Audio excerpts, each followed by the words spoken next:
मेरा अफसाना चैनल पर आप सभी का स्वागत है। सुबह के 7 बज रहे थे। स्कूल में प्रार्थना सभा हो रही थी। अजय अपनी लाइन के आगे वाली लाइन में किसी को ढूंढ रहा था, लेकिन उसे नज़र नहीं आ रहा था। मन कुछ उद्वेलित था। सामने गुरुजी खड़े थे तो नज़रें इधर उधर घुमा भी नहीं सकते थे, क्योंकि यदि उनकी नज़र मुझ पर पड़ गई होती तो कौन सा गाल लाल हो जाता, कौन सा खिंच जाए मालूम नहीं। इसलिए अजय ने आंखें बंद करके प्रार्थना की, वह शक्ति दो, दया निधे कर्तव्य मार्ग पर डट जाए। कोल अच्छे वृद्ध होकर सामूहिक गाने लगा।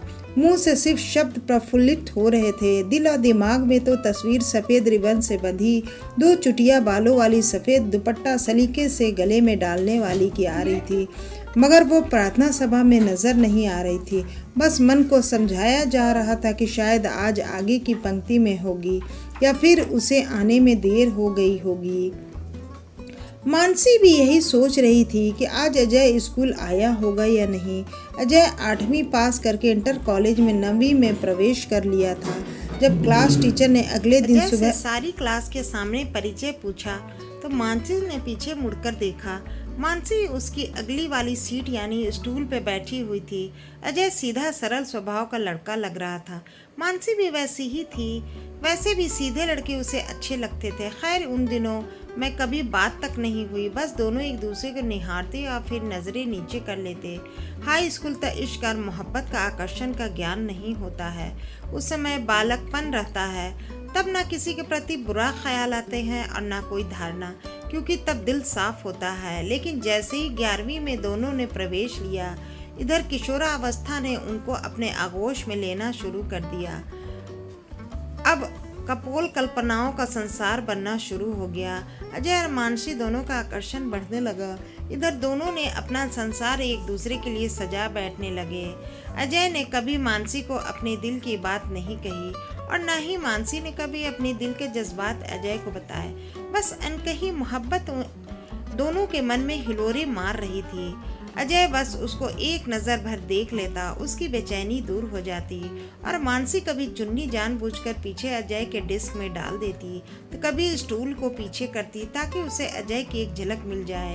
अर्धवार्षिक परीक्षा में सर्दियों में सब बाहर स्कूल के छत पर या मैदान में बैठे रहे तो वो चुपके चुपके एक दूसरे को निहारते, हल्की मुस्कुराहट देकर एक दूसरे को अपने अनकहे प्यार का इजहार करते। उस दौर में मोहब्बत दिल से होती थी। लड़की के काफ़ी पीछे दूर तक जाना, उसको छोड़कर आना, उसके आसपास खड़े भी रहना तो गज भर की दूरी, तुझे ना छूना है मजबूरी का फार्मूला चलता था। उस समय स्कूल के हर किसी की ऐसी ही मोहब्बत होती थी। बस एक दूसरे को निहारना, मुस्कुराना, एक दूसरे को देखे बगैर बेचैनी होना, आवाज़ सुनने के लिए कान लगाए रखना, उसकी कक्षा में तारीफ सुनना आदि, ये सब दिल को अच्छा लगता था। अक्सर क्लास के सारे दोस्त एक दूसरे को कहते, देख भाभी आ गई, लेकिन बात इतनी तक ही सीमित रहती। कोई मानसी की आलोचना करता तो अजय को बर्दाश्त नहीं होता, मन ही मन कुड़ता, क्योंकि वो अपने दिल के प्यार के तार को सबके सामने नहीं झंझनाना चाहता था। यही मानसी का भी हाल था।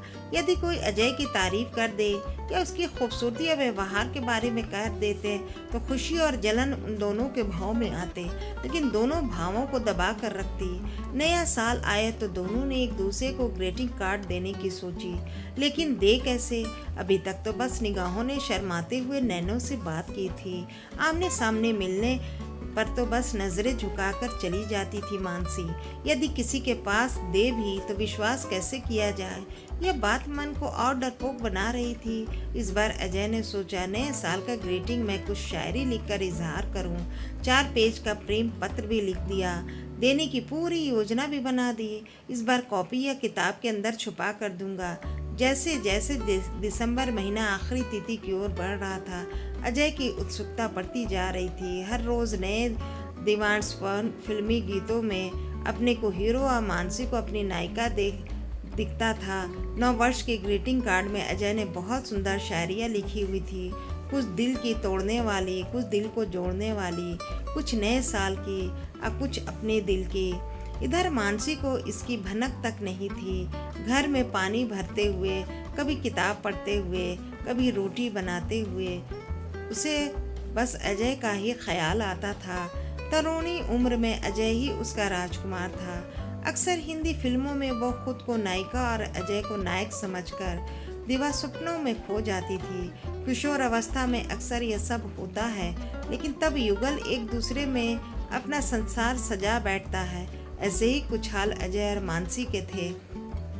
लेकिन वक्त भी शायद अजय और मानसी की प्रेम की परीक्षा ले रहा था। उसी समय राजकीय विद्यालय के शीतकालीन छुट्टी की घोषणा हो गई। अजय का प्रेम पत्र हिंदी की किताब के अंदर ही रह गया और उसके अरमानों पर पानी फिर गया। अब तो उसे देने के लिए कोई और रास्ता नहीं बचा था। मायूस मन से वो घर आया और अपने प्रेम पत्र को संभाल कर रख दिया। ग्रीटिंग कार्ड भी रख दिया। अजय को लगा कि वो अब मानसी को अपने दिल की बात नहीं कह पाएगा। सारी उम्मीदें टूट चुकी थी। इधर मानसी के लिए शीतकालीन की छुट्टियां भारी लग रही थी। दिन तो जैसे तैसे कट जाते, लेकिन रातें तन्हाई में गुजरती। अगले दिन अजय को याद आया कि अभी तो नए साल में 4 दिन बचे हैं। पोस्ट ऑफिस जाकर पत्र पोस्ट कर देता हूँ। डरते डरते उसने अपने ख्यालों की दुनिया के एक एक शब्द जो पत्र में लिखे थे, अपने दिल की हर बात कही थी, उसे वो डाक के पेटी में डाल आया। क्या प्रेम पत्र मानसी को मिल पाएगा या मानसी उसे स्वीकार कर लेगी? कहानी का शेष अंक आप अगले अंक में पढ़ सकते हैं। तो दोस्तों, आपको आज की कहानी कैसी लगी हमें कमेंट बॉक्स में ज़रूर बताइएगा। आप मेरे कहानी पे नए हैं, मेरे चैनल पे नए हैं, तो मेरे चैनल को सब्सक्राइब कर लीजिए। कहानी पढ़ने या सुनने के लिए आप सभी का दिल से बहुत बहुत धन्यवाद।